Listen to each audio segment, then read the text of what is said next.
Emotional হয়ে গেছে। প্রচুর নাম করলে, প্রচুর পরিচিতি বাড়লো, ঠিক সঠিক এই ফাংশনে যেটা হয় না সেটা দেখতে চাইছি আমরা, কি হয় বোল্ড দিয়ে দাঁড়িয়ে একদম, সেটা কি বলে জানো?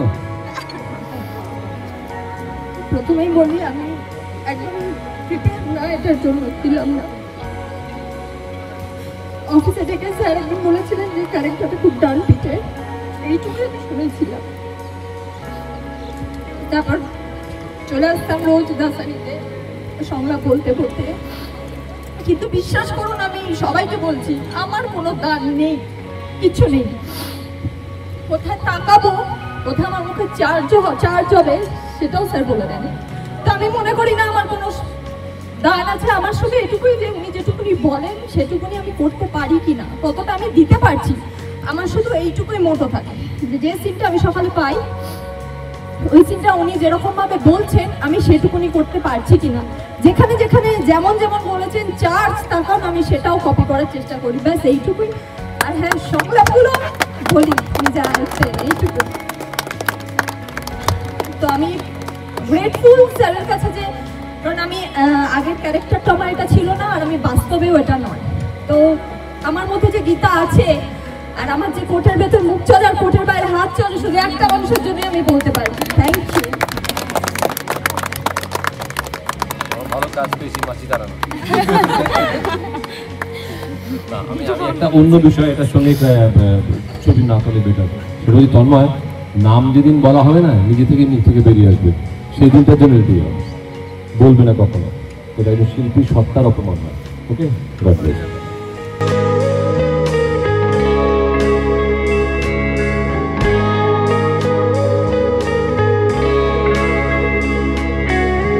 হিরোইন দিয়েছে?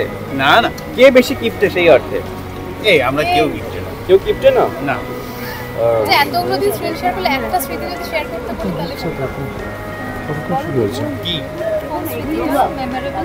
প্রত্যেকদিন মজা করি, খুব মজা করে, খুব মজা করি। আর আমি রেগে যাই। হ্যাঁ। আচ্ছা, কার কাছে ইন্ডাস্ট্রি সব রকম গসিপস থাকে? সিরিয়ালে কার কোন সিরিয়ালে? আমরা কেউ গসিপ একদম করি না, ওইটা আমরা একদম করি না, মানে আমরা কেউই খবর করি না। থাকে, আমার একটু সময় হয় না, সকাল থেকে রাত অবধি সিন করতে করতে মুখস্থ করতে করতে আপডেটেড হয়ে যায়। না কেউ বকাও খাওনি সিরিয়াসলি? না, আমি তো খাইনি। সবাই খুব মানে সবাই খুব ভালো, আমরা জেনুইনলি বলছি, মানে এটা রিয়েল। হ্যাঁ, খুব জেনুইনলি বলছি যে প্রতি ধারাবাহিক থেকে সকলের একটা করে চাওয়া থাকে, এটাই যে যতদিন চলবে যেন এইভাবেই চলে।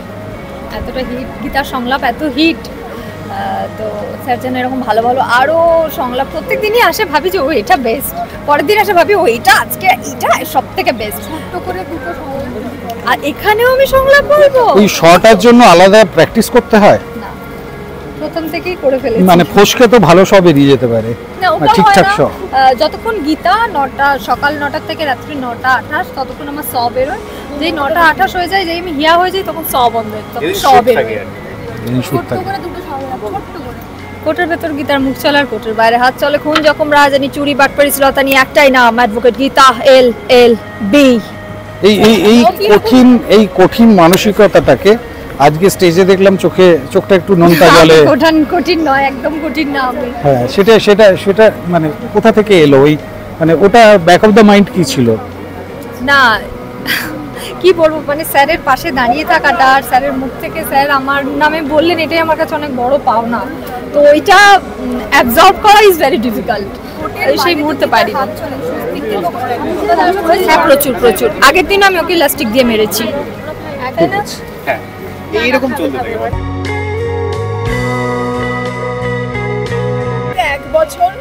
এক বছর আমি ধরছি, আচ্ছা আমি 1 বছর হয়ে গেল, কিন্তু প্রেমটা আর কি কাছাকাছি আসা হলো না। দর্শকদের একটু খারাপ লাগা আছে এটা নিয়ে, কিন্তু কি বলবো, আজকের দিনটা তো শুধু সেলিব্রেশন। আজকের দিনটা শুধু সেলিব্রেশন, এছাড়া কোনো কথাই নেই। সেদিনকে মনে হলো যে শুটিং শুরু করলাম, মানে গেলাম, আবার সাথে সাথে 1 বছর হয়ে গেল। শুধু এটাই প্রার্থনা করা লাগে যে এরকম আরও কয়েকটা বছর চলুক। অবভিয়াসলি খুবই আনন্দ লাগছে, খুব ভালো লাগছে। 1 বছর আমরা পূর্ণ করেছি। আশা করছি আরও মানে বছরের পর বছর যেন গীতাল এলবি আমরা এইভাবেই চালিয়ে যেতে পারি, এইভাবেই দর্শকদের নতুন চমক দিতে পারি আর আরও ভালোবাসা পেতে পারি দর্শকদের কাছ থেকে। ডায়েট আমি কখনো করি না, ভাই মেটা বলেছি, আমি যাই করি শরীরে লাগে না। আমিও ডায়েট করি না, আমি একটু খেতে পছন্দ করি, ব্যাস দ্যাটস ইট। বাইরে কোনো অতটা পছন্দ না, বাট হ্যাঁ কবজি টবজি তো অবভিয়াসলি হবে। আজকে মাটন হয়েছে, মাটন ইজ মাই ফেভারিট। কবজি কেন, পুরো ছবি ডুবতে খাবো। Thank you thank you.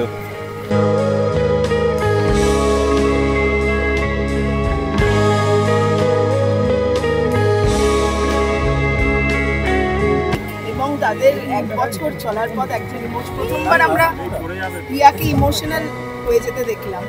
ফার্স্টে হিয়ার কাছে যাই, দাদার কাছে স্বপ্ন পূরণ বোধহয় বলা যেতে পারে, তাই তো? মানে ক্যারিয়ারের একটা স্বপ্ন পূরণ। কিন্তু একটা দুঃস্বপ্ন পূরণ হবে, টেবিলটা পড়ে যাচ্ছে কিন্তু। হ্যাঁ, টেবিলটা পড়ে যাচ্ছে, এবার যে কোনো মুহূর্তে অ্যাক্সিডেন্ট হবে। হ্যাঁ ঠিক আছে, এবার ঠিক আছে। হ্যাঁ প্লিজ।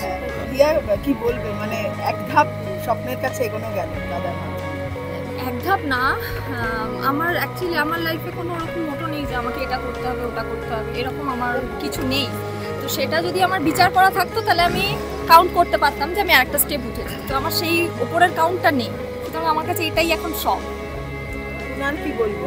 এটা তো আমার প্রথম প্রজেক্ট, তো দাদা আমাকে এই অপরচুনিটিটা দিয়েছে, এটার জন্য আমি অনেকটা আর কি থ্যাংক ইউ দাদা ফর এভরিথিং।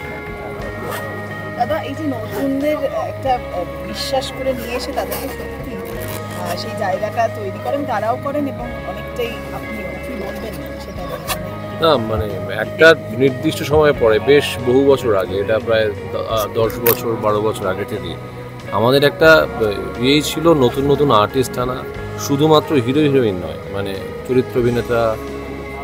আমরা বারবার চেষ্টা করেছি যাতে ইন্ডাস্ট্রি আরও সমৃদ্ধ হয়, আরও নতুন মুখ লোকে দেখতে পায়, আরও বেশি স্কোপ তৈরি, অনেক সুযোগ তৈরি হয়।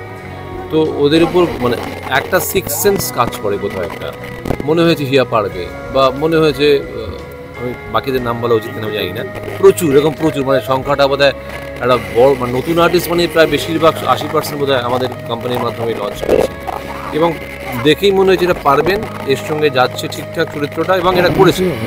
বেশিরভাগ প্রায় 99% ছেলে মেয়েই কাজ করেছে এবং দুরন্ত পারফরমেন্স দিয়েছে, প্রচুর নাম করেছে। আশা করি তারা আরও উঠবেন। কিছু হয়তো মানুষজন তারা হয়তো সেভাবে অনেকটা সময় ধরে টিকে থাকতে পারেননি, হয়তো কোনো চরিত্র নির্বাচনে ভুল হয়েছে, তো কিন্তু আমার মনে হয় বেশিরভাগই কিন্তু সফল, এবং এটাই ব্লুজের একটা মানে কী বলবো, একটা স্টাইল, একটা ইন্ডাস্ট্রির প্রতি একটা দায়বদ্ধতা। আজকে 1 বছরে কি চাওয়া থাকে, মানে আরো কত বছর এইভাবে? দাদার চেয়ে আমি দুজনকে জিজ্ঞাসা, ওরা দুজন বেটার, কারণ আমার শো বহু শো প্রায় 4 বছর 5 বছরে চলেছে, তো ওরা বলুন এটা ওরা কি এনজয় করে। এক বছরে না, প্রত্যেকটা দিনই পাই, প্রত্যেকটা দিনই আমার পাওয়া গীতার থেকে। তো আমি অনেক জায়গায় গেলে আমাকে জিজ্ঞাসা করা হয় যে পরের আপনার প্রজেক্ট কী, বা পরে আপনি কী করছেন। আমি একদম সেটা কনসার্ন না, এখন এটা করছি, এটা যতদিন চলবে ততদিন, প্রত্যেকটা দিন আমার কাছে চ্যালেঞ্জ, প্রত্যেকটা দিনের অডিও ফলো করা আমার কাছে চ্যালেঞ্জ, সেটা করে যতদিন যায়। আমি জানি না স্বস্তিক ক্যারেক্টারটা নিয়ে যেতে পারছি, ট্রাই করছি, চেষ্টা করছি, আর আমার জন্য এখন যেটা করছি সেটা প্রেজেন্ট করছি আর কি। I am happy. গীতার উপর যেরকম হাত রেখে আর কি সবসময় সত্যি কথা বলতে হয়, ঠিক এরকম 1 বছরের এই জার্নিটা আরো বোধহয় বেশি দায়িত্ব বাড়িয়ে দিল, তাই তো?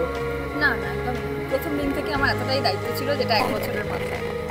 টলিউডের latest update, gossip and entertainment পেতে সাবস্ক্রাইব করুন শুধুমাত্র সিটি সিনেমা, আর ফলো করুন সিটি সিনেমার Instagram, Facebook, Twitter and ShareChat page.